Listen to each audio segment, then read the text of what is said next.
Hello, I'm Lara Kulcharsan and this is Newsfeed, your dose of what people are talking about online. Israeli missiles have continued to rain down on Lebanon. On Monday morning, in Beirut's Kola district, an apartment building was hit, leaving at least 4 people dead. It's the first time in nearly 20 years that Israel has struck outside Hezbollah's stronghold. Among the victims were 3 members of the Popular Front for the Liberation of Palestine and Hamas leader Fateh Sherif Abu al-Amin. Israel is also targeting Hezbollah's figures in the southern suburbs, raising questions about which parts of Beirut are still safe from these expanding airstrikes.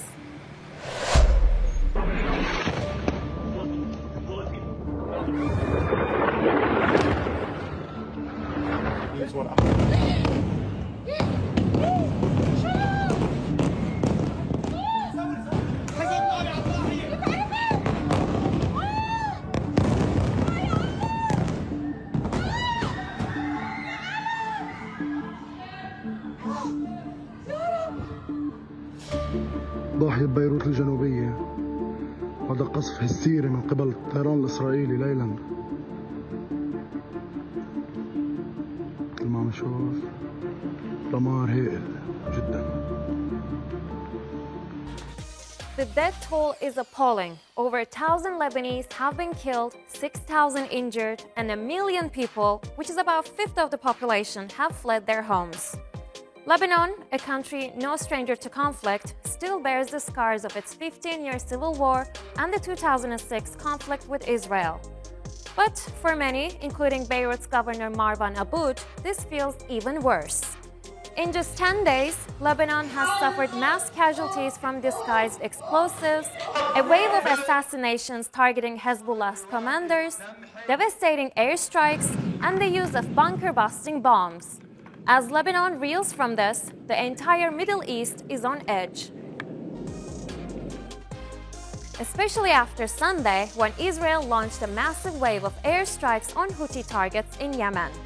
The strikes, focused on the port city of Hodeidah, involved dozens of Israeli planes hitting fuel facilities, power plants, and docks at Ras Isa and Hodeidah ports.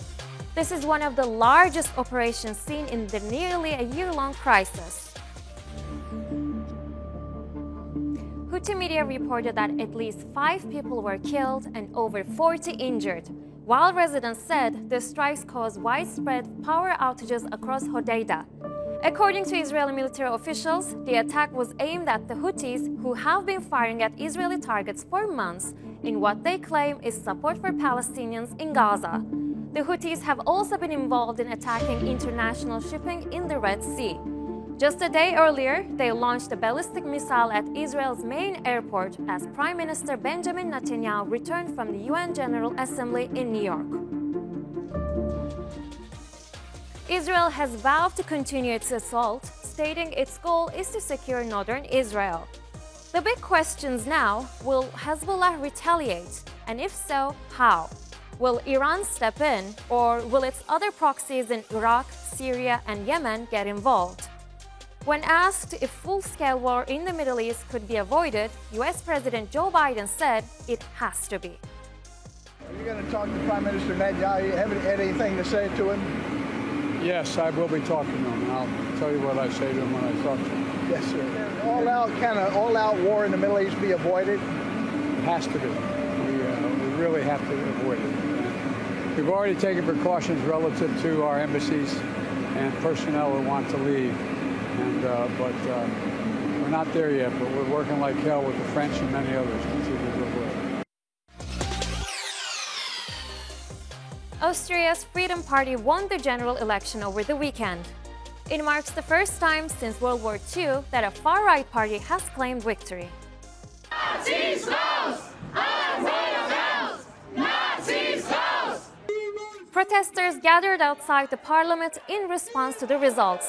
However, the Freedom Party lacks a majority to form a government, and other political parties have shown reluctance to form a coalition. Despite efforts to soften its image, the party's leader Herbert Kickl remains a divisive and controversial figure who's unpopular among other leaders. Austria now joins countries like the Netherlands, France, and Germany, where far-right movements have gained significant traction over the past year. Auf jeden Fall ein Rechtsdruck in Österreich und in ganz It's definitely a shift to the right in Austria and throughout Europe, and that we are losing our free country and our free life. And yes, we want to live a communal life, be united, and live peacefully. Forming a government will definitely not be easy, but it will be possible. I believe it will take a while, but I am confident that in the future too, we will have a stable government again. But what makes the Freedom Party controversial, and how did they become so popular? Founded in 1956 by Anton Reintaler, an Austrian Nazi who served as Lieutenant General in the SS, FPO has since continued the trend of popularizing radical right-wing views. Currently leading the FPO is Herbert Kickl, who sees himself as the future Volkskanzler, or People's Chancellor, a term the Nazis had used for Adolf Hitler during his reign. FPO's previous attempts to demonize immigration and Islam came to a head in 2017, when the far-right coalition government between FPO and the Austrian People's Party targeted Muslim citizens and immigrants by imposing a ban on headscarves in primary schools and kindergartens, as well as establishing a surveillance agency, the Documentation Center for Political Islam, to monitor Muslims, framing them as a security threat. We have opened the door to a new era. We are now really going to write this new chapter in Austrian history together. We have internalized the idea that the people come first and then the Chancellor. Now, are you ready for a food fight? Turkish and German lobbyists are at odds over the renowned doner, the favorite street food of both countries. It all began when the Istanbul-based International Doner Association applied to the EU to register doner as a traditional product name of Turkey. This was officially announced in the EU's journal, sparking a 3-month window for objections. And there were 11 objections in total, including one from Germany's Federal Ministry of Food and Agriculture. The European Commission is expected to make its decision in the coming days.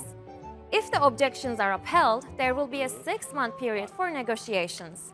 Let's dive into Turkey's efforts to claim the doner as their own. Turkey says the meat must come from a cow that's at least 16 months old. It should be marinated with a specific amount of animal fat, yogurt or milk, along with specific spices. Additionally, doner must be sliced into pieces 3 to 5 millimeters thick from a vertical skewer. Although most sellers are Turkish, German doner is prepared differently from that in Turkey. It's still served in pita bread, but they use meat from younger animals and add lots of vegetables, which is not very traditional. Talking of tradition, some Germans add inappropriate sauces to their doner. German producers are raising a fuss because German doner kebab sales total around $2.3 billion annually. 1 in 3 Germans munch down at least one doner kebab a month. If Turkey's application is approved, doners made with a non-Turkish recipe cannot be called doner. The Germans believe the proposed regulations will require unnecessary bureaucratic burdens and drive up the price of doner kebab. California Governor Gavin Newsom has blocked the controversial AI safety bill following strong pushback from the tech industry. Newsom argued that requiring AI companies to rigorously test their models before release could push them out of the Golden State and stifle innovation. If signed into law, the bill would have introduced some of the first AI regulations in the United States. Governor Newsom vetoes first AI safety bill. Governor Gavin Newsom has rejected a bill that aimed to set the first statewide safety standards for large-scale AI models. Supporters said the bill was essential to regulate the fast-evolving AI industry, but opponents, including tech giants and some lawmakers, argued it would stifle innovation. Newsom raised concerns that the bill's broad scope could hinder basic AI applications. This move is seen as a victory for tech companies who lobbied against the bill. The decision spotlights the ongoing debate: how do we balance innovation with the need to address risks like job losses, misinformation, and misuse of AI technologies? Staying in the US, a judge has ruled that the woman portrayed as the stalker in Baby Reindeer can move forward with her defamation lawsuit against Netflix. Fiona Harvey argues the show falsely depicted her as a predator who assaulted creator Gad and was imprisoned for stalking him, even though she has no criminal convictions. Okay, I'm just gonna leave, yeah? I'm just gonna turn and walk away, and you're not to follow. Do you understand? Good.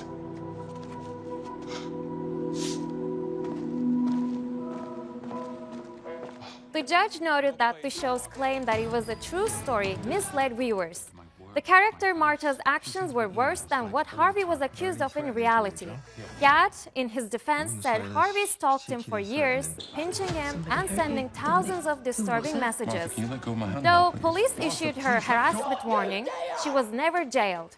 Gad maintains that the show was fictionalized and not intended to be a direct retelling of events. However, Netflix insisted on labeling it as a true story despite Gad's reservations. Now to another TV series. The upcoming film adaptation of Wuthering Heights is facing a serious backlash over its casting choices. Fans of Emily Bronte's classic romance are outraged after director Emerald Fennell cast Margot Robbie and Jacob Elordi in the leading roles. While details about the adaptation remain unclear, Bronte enthusiasts have slammed the casting as terrible, disappointing, and horrific. Wuthering Heights has been adapted many times for film and TV, but this version may already be the most criticized even before its release. And if you haven't read the book yet, brace yourselves, spoilers are coming.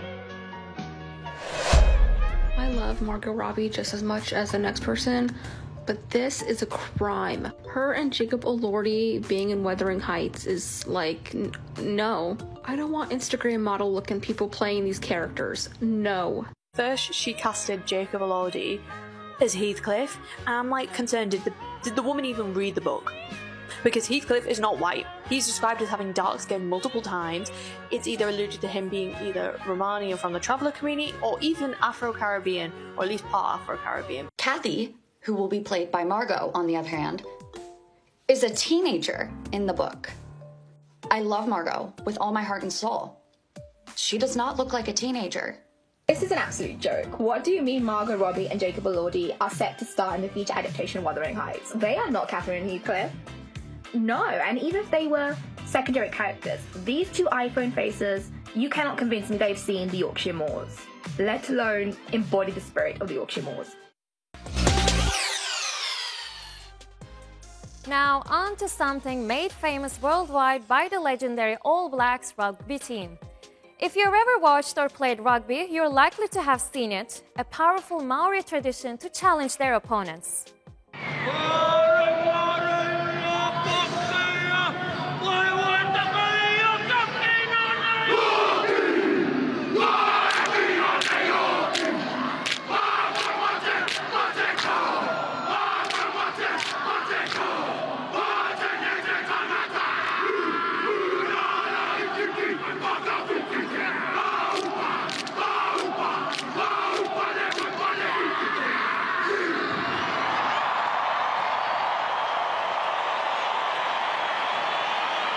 Yes, a passionate rendition. Now that's impressive. New Zealand has made history with its traditional war cry, setting a Guinness World Record for the largest group performing the haka. Although final numbers are still being verified, officials estimate that around 6,000 people filled Eden Park in Auckland, giving them enough support to reclaim the record from France. Traditionally, the haka is performed by the All Blacks before rugby matches, featuring a dynamic mix of stomping, chanting, and intense facial expressions. Among the many variations, Kamate stands out as one of the most renowned and popular haka. While the official number is still being counted because it's a large number, I can safely say that you have surpassed the record to beat.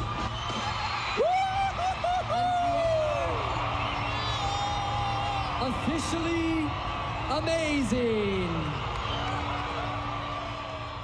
And that's our show. Find our latest stuff on YouTube and do subscribe to our channel. See you soon.